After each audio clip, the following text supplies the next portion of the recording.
Welcome back to the War Room, where we're going to take a look at a chunk of the battle for Gold Beach on D-Day. Specifically, we're going to examine the fight for the seafront village of Hamel on the western edge of XVI sector, the tactical problem faced by the British, how they planned to overcome it, and what happened on the day. The Allies' main aim for the cross-channel attack was to secure a beachhead in France. Just getting troops ashore wasn't enough. An initial assault force is always going to be relatively small, and that limits the defensive strength and depth of the landings, making them vulnerable to counterattacks by the defenders. This was part of the Allied experience in the Mediterranean. At Salerno, German counterattacks almost overwhelmed the American beachhead. At Anzio, the Allies did not exploit their landings fast enough and ended up trapped in a small and vulnerable beachhead until they could break out. In both of these examples, the key dynamic was the speed at which either side could build up forces and expand or limit the size of the beachheads. So a key aim for the Allies on D-Day was to win that build-up. At the pointy end, with the initial assault forces, that boiled down to neutralizing the immediate beach defenses and creating the conditions for follow-on forces to rapidly come ashore and exploit inland. Responsible for the Hamel area on D-Day was 231st Brigade of the 50th Northumbrian Division, and its orders reflect this. In Phase 1, the brigade's tasks were to land and secure Jig Green Beach and establish a bridgehead to include high ground at Point 54, Buho, Asnel-sur-Mer, and Hamel. 2. To clear a stretch of beach 250 yards long per battalion front by H+60, to enable LCTs to beach and vehicles to pass through beach exits. 3. To construct 3 tracked vehicle gaps, each 24 feet wide, i.e. 2 for light tracks, 1 for heavy tracks. 4. To mark gaps through beach obstacles and minefields. Notably, only one of these tasks revolves around seizing ground. The final 3 are clearly focused on preparing the beach to act as an efficient landing area for follow-on forces. The Germans were entirely aware of what the Allies were going to try and do when they inevitably attempted a cross-channel invasion. For them, the key task was identifying the Allied landings and driving them back into the sea, but there was some disagreement about how to do so. The conventional wisdom was to hold forces in depth, away from the coast, so that they could be massed in overwhelming strength at the right place to deliver a decisive blow. Rommel, commanding Army Group B and responsible for the area in which the landings were to take place, famously disagreed with that. Having experienced Allied air superiority in North Africa, Rommel was adamant that forces positioned in depth would be so delayed and attrited by Allied air power as they moved into position to counterattack that they would be too slow and too weak to successfully collapse or maybe even contain the beachheads. Rommel's solution to this problem was instead to focus on destroying Allied landing forces as quickly as possible. That meant having a thick defensive crust along the coastline itself, covering the actual beaches, that would slow the initial assault forces down long enough that local counterattacks would be able to destroy them. These local counterattacks would naturally have to be smaller than those that the orthodox approach dictated, because the forces responsible would have to be parceled out over a larger area. But they would also be counterattacking the landing forces at an earlier stage, where they would have had less time to reinforce their beachheads. For the Allied assault troops, that translated into facing some significant defences as they came ashore. Specifically around Jig Green, there were 3 Widerstandnester, or resistance nests, commonly referred to as WNs. From west to east, these were WN38 in Hamel West, WN37 in Hamel East, and WN36 north of Les Roquettes, roughly a kilometre to the east of Hamel, also known as the Customs House Strongpoint. These positions were heavily fortified with trenches, wire obstacles, minefields, and concrete pillboxes. In Hamel itself, many of the buildings were prepared for defence, others were demolished to create open fields of fire, and the area was laced with trenches and firing positions. Overall, the Allies estimated that each of these resistance nests was manned in platoon strength, but they were mutually supporting where possible, and backed up by other positions in depth, including some artillery and coastal artillery positions further inland. Of particular note were the obstacle belts on the beaches themselves. These not only complicated the approach of landing craft to the beach at high tide, but were often fitted with anti-tank mines with the intent of heavily damaging or outright destroying them. The disadvantage to all this construction and fortification by the Germans was that the Allies could see it. Much of the work was revealed by aerial reconnaissance and the French resistance, meaning that the Allies had a very good idea of what they would be up against and could plan accordingly. This did not make the assault landings any less complicated. They had a lot of constituent units and specialist elements with specific tasks, all of which had to be delivered to the beach from the sea at the mercy of weather, tide and currents, not to mention congestion, enemy fire and obstacles, in the right order at the correct intervals. The result was a highly timetabled landing. The 50th Division's post-action report lays it out, and it's worth going over in some detail. 1. H-hour was 0725. 2. Sunrise -40, or 0530, preparatory bombardment of coast defences by the Royal Navy. Specifically for gold, this involved the fire of 5 Royal Navy cruisers: HMS Argonaut, a Dido-class cruiser with 10 5.2-inch or 133mm guns, which was to target the German 105mm battery at Vaux; HMS Ajax and HMS Orion, both Leander-class cruisers armed with 8 6-inch guns each, that's 152mm, were to target the 150mm battery at Longres and the 122mm battery at Montfleury, respectively. HMS Emerald, the lead ship of the Emerald class, was to direct its 7 6-inch guns on the 105mm battery at WN41 near Puy-de-Hérode. And finally, HMS Belfast was to use its 12 6-inch guns to target the 100mm battery at Versailles or WN32. 3. From H-60, preparatory bombardment by the Royal Navy, self-propelled artillery, and Royal Air Force. This involved a massive amount of firepower directed at the beach defences themselves. The Royal Navy tasked 5 destroyers, HMS Grenville, HMS Ulster, HMS Undine, and HMS Urania, each armed with 4 4.7-inch or 120mm guns, and HMS Jervis armed with 6 4.7-inch guns. In addition to this, the Royal Navy also brought to bear 3 LCGLs, or Landing Craft Gun Large, which, as the name implies, were large landing craft converted to gun platforms, each of which mounted a pair of 4.7-inch guns. Specifically, these were LCGLs 13, 17, and 18.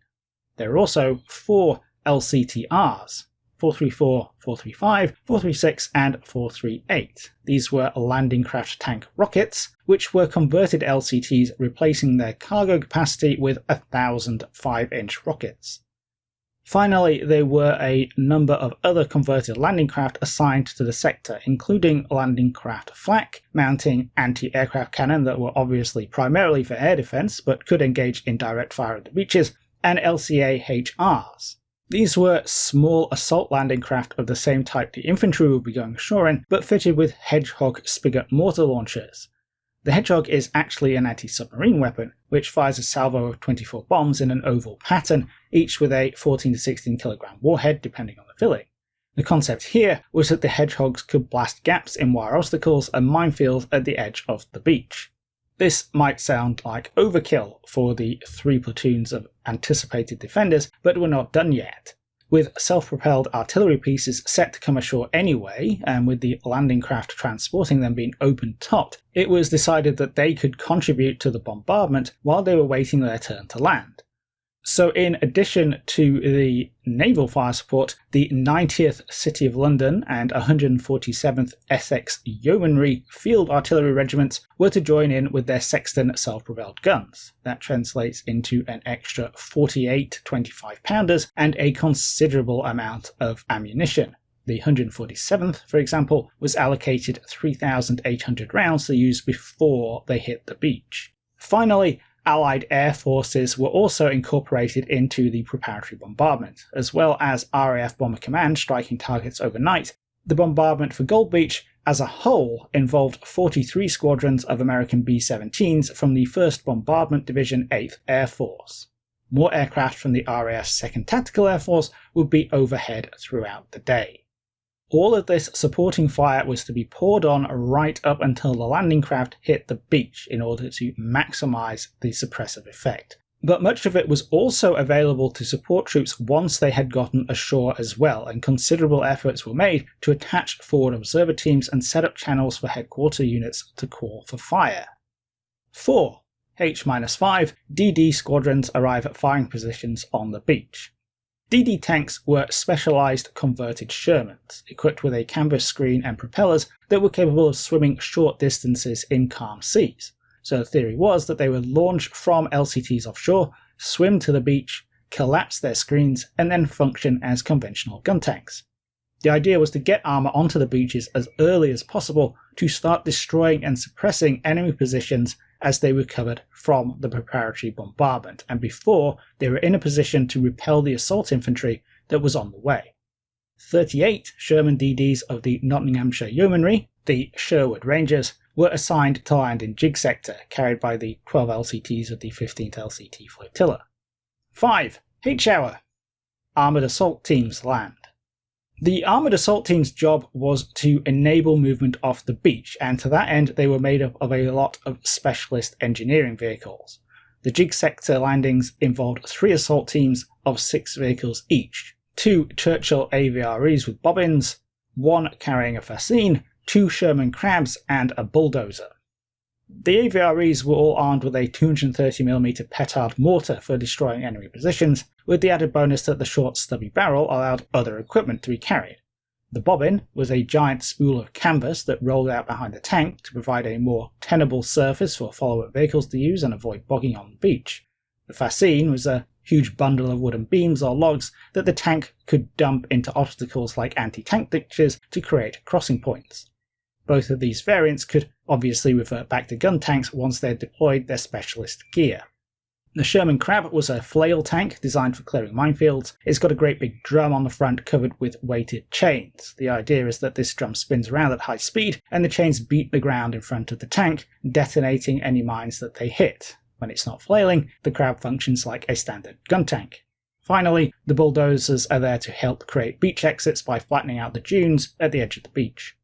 The assault teams were all to land in between La Hamel and the Customs House checkpoint, coming ashore from LCTs, along with dismounted engineers from 73 Field Squadron and specialist naval landing craft obstruction clearance units. These were to, amongst other things, demolish the beach obstacles to reduce their impact on subsequent waves of landing craft. This was a big deal. The initial landings were timed to coincide with low tide, when most of the obstacle belts on the beach would be above the tide line and not pose a threat, but as time went on, the tide would come in and conceal them, potentially exposing follow-up landings to losses and disruption. So the idea was to clear as many obstacles as possible while they were exposed out of the water. 6. H+5. The leading companies of the assault battalions land. These are A and B Company's 1st Battalion, the Hampshires, coming ashore in LCAs, again in between La Hamel and WN36. After getting off the beach, A Company was to attack to its right, moving west to clear La Hamel east, in other words to tackle WN37, and B Company was to follow up and attack through them to clear WN38. WN36, immediately to the left of the Hampshires as they come ashore, was the responsibility of the Dorsets, 231st Brigade's other assault battalion landing adjacent. There are some serious tactical problems for the infantry here. Landing at low tide means there's a lot of open beach to cover, then each company has to attack into an urban area, prepared for defence. But the plan was essentially throwing 2 companies at 2 platoons of enemy, and those 2 platoons would be set up along the seafront in La Hamel, where they would be dealt with sequentially instead of both at once. Factoring in the preparatory bombardment, the ability to call in further artillery and naval gunfire support, plus the fact that when the infantry arrive on the beach, there would be a mass of Shermans and AVREs engaging enemy positions, and that all that armour would be able to get off the beach and back them up as they headed inland, the Allies had done everything they could do to counterbalance those tactical challenges. 7. H+20. Reserve companies of the assault battalions land. This is only 15 minutes after the lead companies were due to go ashore, bringing C and D companies and the rest of the Hampshires in. 5 minutes behind these 2 reserve companies were the advanced elements of the No. 10 Beach Group, whose responsibility it was to run the beach landing operations, coordinating with the ships offshore, marking out lanes and exits on the beach, helping guide in more landing craft, basically to do everything they could to ensure follow-on forces could come ashore quickly and efficiently. Next were various HQ elements, including the Hampshire's Battalion Headquarters and 2IC, all of whom would be coming ashore at their discretion. Finally, for the lead elements of the jig landings, was an LCT carrying 2 Churchill Crocodile tanks and another bulldozer, plus the Hampshire's duplicate Battalion Headquarters. The Crocodiles were flamethrower tanks, intended to neutralise any particularly stubborn defensive positions and help the infantry out in the anticipated fight for Hamel and other villages inland. Beyond all of this, the reserve battalions of the assault brigades were due to land between H+45 and H+60, the remainder of the Sherwood Rangers, minus their DD tanks, between H+60 and H+90, and the self-propelled artillery between H+60 and H+20. That's a sizable influx of more infantry, tanks and artillery, with more stacking up behind it. While this was necessary to expand and strengthen the beachhead, it also imposed a lot of time pressure on the initial landing forces. They had to achieve their objectives and clear the beach defences to make room. So that's the Allied plan for Jig Green Gold Beach on D-Day. As you might expect, this plan had to survive being mashed into the reality of the day. On the one hand, that mirrors some of the World War I experience that we've covered in the War Room before. There are a lot of scripted elements here, and at some point, the actual events are going to diverge from that script. 20 years earlier, that was a significant problem because success relied on the close integration of infantry and artillery that could not easily communicate with one another. By 1944, however, not only has that communication problem been largely solved via vast increases in the reliability, portability and availability of radio, but the infantry are now accompanied by tanks that can provide more immediate reactive fire support. These new elements are clearly baked into the Allied plan, giving the infantry the ability to go off script, as it were, to deviate from the in-depth planning when necessary, because they could call on the firepower they needed to get the job done. That said, it's obviously a lot easier when everything does go to plan, but there are 3 key early events in the lead up to the landings that started to send things sideways. The first of these happened well before D-Day itself. The Normandy coastline from the Douve to the Orne was originally defended by the German 716th Static Infantry Division. This was a low-quality formation reflective of German manpower and equipment issues at this stage of the war. Many of its soldiers were men skipped by earlier conscription waves due to age or health issues. Several battalions were made up of prisoners of war from the Eastern Front, and the division was equipped with arms and vehicles left over from previous German conquests in Europe. In March 1944, though, as part of his planning to fight an invasion as close to the beaches as possible, Rommel brought up the 352nd Infantry Division. This was still not up to standard, but it was a much more capable unit than the 716th, with a hard core of experienced Eastern Front veterans backed up by thousands of younger recruits. Originally slated to fight as a fully mobile infantry division, the 352nd was also much better equipped. Slotting this higher quality division into the coastal defences between Carentan and Asnel, the German forces that would ultimately fight the Utah, Omaha and Western Gold landings were not only qualitatively superior to what the Allies were expecting, but because there were now 2 divisions covering the same area, they could do so in greater strength. In practical terms, this meant that on D-Day, Jig Sector was actually astride the boundary between the 716th and the 352nd.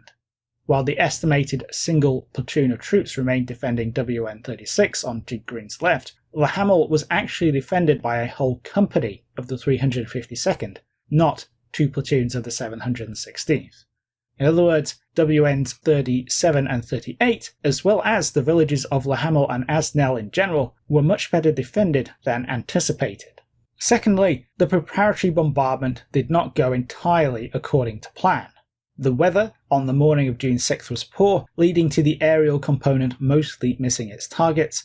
Smoke and dust necessitated pauses in some parts of the naval bombardment. Several salvos from the LCTRs fell short and missed. Only 2 of the 9 LCA HRs were able to fire at all, and amongst other things, the launch carrying the forward observer responsible for directing and correcting fire on the Hamel suffered mechanical problems, and the guns slated to engage that target, most notably the entire 147th Field Artillery Regiment, were directed elsewhere. Combined with the very heavy construction of some German positions, this meant that despite the intensity of the preparatory bombardment, substantial elements of the German defence were not neutralised when the landing craft started their run-in. The third core element to go wrong related to the DD tanks. These were supposed to be launched from their LCTs several thousand yards out from the beach, but the sea state was simply too much for them, and the commander of the LCT flotilla carrying them was ordered to turn around and slot into the back of the initial landing waves to bring the tanks ashore conventionally, instead of taking the risk of them getting swamped on the way in. The result of this was not only an extra injection of chaos, as those LCTs had to turn around and sail back through the oncoming waves of other landing craft headed for the beach, but that the all-important armour support intended to already be ashore, engaging and suppressing targets after the bombardment, would not be there when the assault teams and the infantry went in. On top of these three factors, the assault waves found themselves slightly ahead of schedule on the run-in. This brought them too close to the final stages of the preparatory bombardment, the so-called drenching fire phase of the beach defences, so they were ordered to hold off for 10 minutes. This is not an easy task for successive waves of small craft in relatively high seas trying to maintain a tight formation, and the result was that they drifted east with the current, coming ashore anything up to 800 metres away from their planned positions. Without the DD tanks, the first elements to run in were the LCTs carrying the armoured assault teams. As they did so, they were engaged by an anti-tank gun in WN-37. This was a 77mm captured Polish gun, which was set up in a perfect enfilade position covering the beach, and emplaced in a huge casemate with a giant concrete wall on its seaward side that made it essentially impervious to naval gunfire. From here, the gun crew were able to open up on the incoming LCTs and the AVREs and Sherman Crabs trying to disembark and get up the beach. LCT 886, carrying Breach Team 1, was disabled and slewed sideways onto the beach with its ramp jammed, unable to discharge its cargo.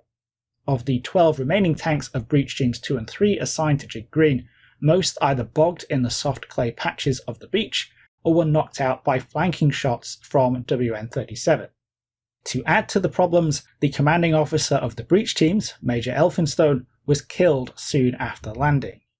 At the same time, the engineers deploying with the assault teams came under machine gun and mortar fire, again primarily from WN-37, suffering heavy casualties as they tried to blast paths through the beach obstacles. Ultimately, only Breach Team 2 was able to successfully penetrate the dunes and flail a path through the minefields to the lateral road behind the beach, though this would take some time. Landing on the heels of the assault teams were A and B companies of the Hampshires as planned. Not planned, however, was the fact that WN-37 was still very much active on their flank as they crossed the beach, and that they came ashore in the wrong place. With their light LCAs more susceptible to the current, the two companies had drifted well to the east of their planned landing points and, on getting up to the edge of the beach, found themselves confronted with the barbed wire mines, trenches and bunkers of a German strongpoint. This was in fact WN-36, which was supposed to have been stormed by the Dorsets on the Hampshires' left. Within only a few minutes of arriving in France, the Hampshires found themselves on an open beach with nowhere as much armour support as planned, under enfilading fire from an unsuppressed strongpoint, and with another one blocking their way inland. On the plus side, drifting to the east had distanced them from WN-37, rendering that fire less effective than it might have been, and a lot of the preparatory bombardment intended for the Hamel that had had to be redirected had in fact been redirected onto WN-36. This had left the resistance nest in a bad state, with gaping holes in its wire and minefields, as well as dazed and cowed defenders. There was still enough of them with some fight left to cause problems though, but after an AVRE from Breach Team 3 was able to blast several bunkers with its spigot mortar, elements of the Hampshires breached the perimeter and started clearing it out. At 0740, C and D companies came ashore and struggled up the beach, which was still under heavy fire. With them was the Battalion HQ, led by Lieutenant Colonel Nelson Smith, MC, who was quickly wounded. It would be some time until the Battalion 2IC Major Martin could land and take over, so in the meantime command fell on Major Warren of C Company. He was at that point leading his men down the beach after A Company in accordance with his objective, so he had to disengage from that and return to the battalion tactical headquarters. In the event, Major Martin would be killed as soon as he arrived, and Major Warren would command the Hampshires for the rest of the battle. A Company, having started off down the beach towards its original objective, WN-37, as soon as WN-36 was dealt with, had quickly gotten bogged down with heavy casualties. When C Company caught up to it, its commanding officer Major Baines was dead, and most of his officers and senior NCOs were also out of action. B Company, meanwhile, under Major Mott, had by now left the beach via an infantry exit constructed by the surviving engineers and reached the farm of Les Roquettes behind WN-36. More and more Allied forces were piling up on the beach, some of which were actually supposed to be landing there. As such, the Hampshire's B Company found themselves joined at Les Roquettes by C Company of the Dorsets, who had come ashore expecting to follow up and exploit the Dorsets' planned seizure of WN-36. The two company commanders, Major Mott for the Hampshires and Major Nichols for the Dorsets, agreed that the situation had changed and that they would attack North and South Asnell respectively, with the Hampshires swinging in towards the Hamel when they were done. Crossing the fields between Les Roquettes and Asnell, B Company was held up by fire from German troops firing from trenches on the edge of the village, but they were eventually able to fight their way through and quickly started clearing the buildings. By now, Major Warren had determined that A and C companies could make no more progress down the beach towards WN-37, so he pulled them back, amalgamated them into C/A Company, and dispatched them into Asnell via La Roquette, following B Company's route. By the time they had caught up, B Company was somewhat disorganized and bogged down clearing buildings, so Warren ordered CA Company to take over and advanced to the road between Asnell and Le Hamel to gain a position from where they could provide covering fire for B Company to attack WN-37 once they had reorganized. By now, the reserve battalion from 231st Brigade intended to follow up the Hampshires had come ashore as well. This was 1st Battalion the Devons, but only C Company under Major Duke actually landed in the right place, with the other three companies landing further east up the beach, and with his own company immediately coming under fire from WN-37, Major Duke decided that that position clearly needed to be neutralized and took up the avenue of attack down the beach that C and A companies had left. Events up to this point have taken all morning, and the Allied combined arms attack has essentially been broken by the single AT gun enfilading the beach from WN-37. Although other factors certainly contributed, the gun greatly limited the ability of the British armour to get off the beach and support the infantry attacking inland. As such, the infantry and armour mostly fought their own battles. Those tanks that were not bogged down, drowned or knocked out on the beach were trapped behind the dunes while the breach teams struggled to create safe exits. And as the tide came in, and more vehicles were landed, the strip of sand outside WN-36 became increasingly congested and difficult to manage. Some tanks did get through onto the lateral coastal road, and some of them even managed to provide some assistance to the Hampshires, but they also suffered heavy losses to the gun in WN-37 and to other German anti-tank guns firing at long range from positions inland.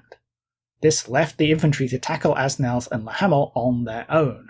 In theory, they should have been able to call on considerable offshore artillery and naval gunfire support, but for the Hampshires, the systems to enable this quickly broke down. The battery commander of the 147th, who came ashore with the Hampshires Battalion HQ to enable close cooperation, was wounded as soon as he hit the beach. A Company lost its officers attacking towards WN-37, and B Company lost most of its Company HQ team, including its signallers, not long after landing. The result was that it was very difficult for the infantry to get any kind of artillery support. This didn't stop Royal Navy destroyers from assessing the situation and acting on their own initiative. HMS Undine, for example, made an effort to knock out the WN-37 AT gun bunker, but this was simply too heavily fortified to seaward for the fire to have any lasting effect. As such, the infantry were essentially on their own, forced to try and make progress with their organic firepower. This they did, but at a slow pace and in places with heavy casualties. The distance covered by CA Company as it moved up to its support by fire position between Asnelles and Hamel, for example, was only a couple of 100 meters, but it took them over an hour. Eventually, by 1500, the Hampshires were finally in position to tackle WN-37, and with CA Company providing covering fire and C Company of the Devons down on the beach fixing the Germans' attention in that direction, B Company went into the attack. Even now, they were quickly forced to the ground under a torrent of fire from a large reinforced sanatorium building on the seafront. Not long after, though, Major Warren appeared with one of the breach team AVREs in tow. Events elsewhere along the beach were developing, with the King Sector landings going much smoother and German resistance crumbling, reducing the pressure on Jig Sector. The AVRE proceeded to close within 50 yards and started blasting the sanatorium with its petard mortar. This created the opening the Hampshires needed to storm it, and they cleared it out, taking 30 prisoners. With the sanatorium taken, the Hampshires moved on to the other WN-37 positions, including the anti-tank gun bunker.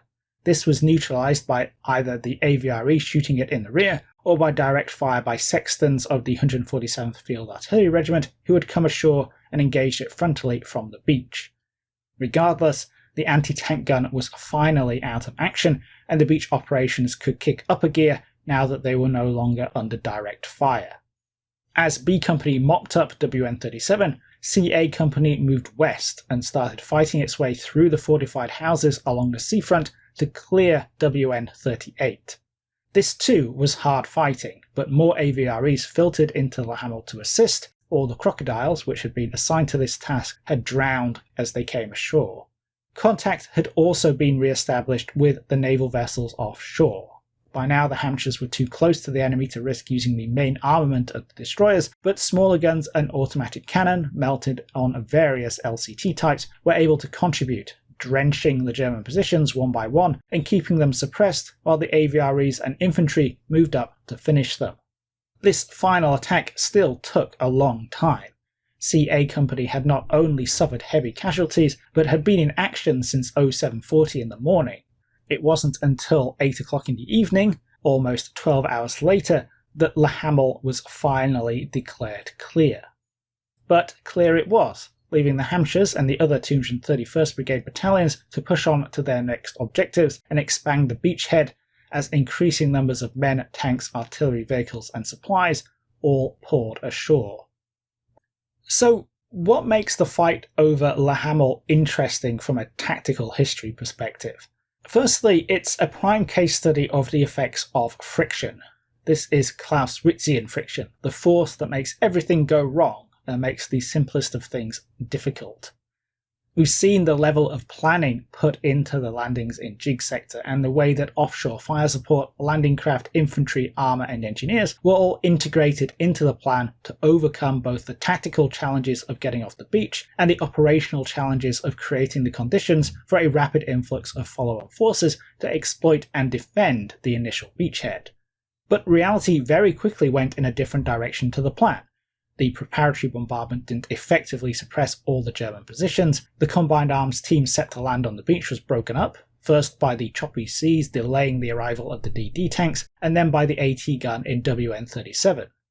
The attack on Le Hamel itself was severely delayed because the Hampshires came ashore in the wrong place and had to deal with WN-36. Casualties built up, amongst them many key officers, including company commanders, the battalion commander, his 2IC, and important specialists such as radiomen and artillery forward observers.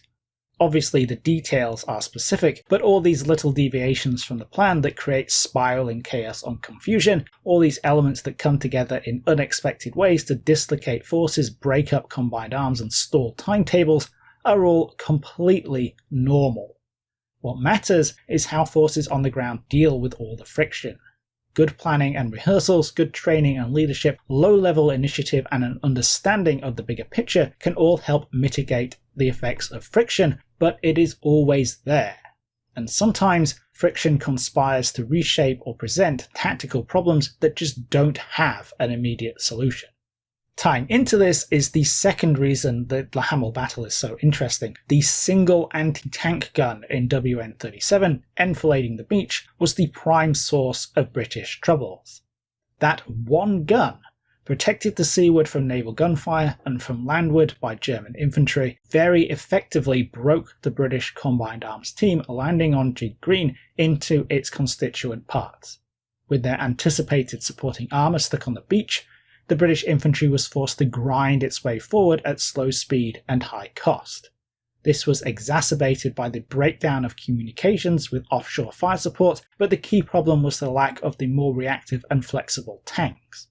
Once armour was able to get off the beach and join the infantry, the German defence inevitably crumbled. One AVRE supporting the Hampshire's attack on WN-37 was enough to tip the balance, and multiple AVREs were able to offset the losses and fatigue of the much reduced CA Company in its final attack down the seafront to clear WN-38.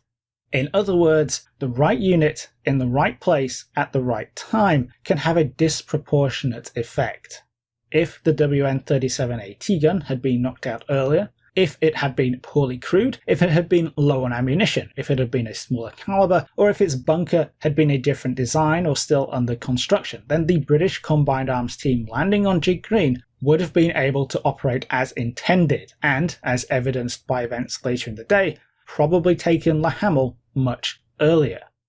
This battlefield reality has become increasingly relevant since the end of World War II, as advances in weaponry have pushed out effective ranges, improved effects on target, and decreased the signature and footprint of weapons crews and operators. The potential for elements to find themselves in the right place at the right time with the right capability has vastly increased.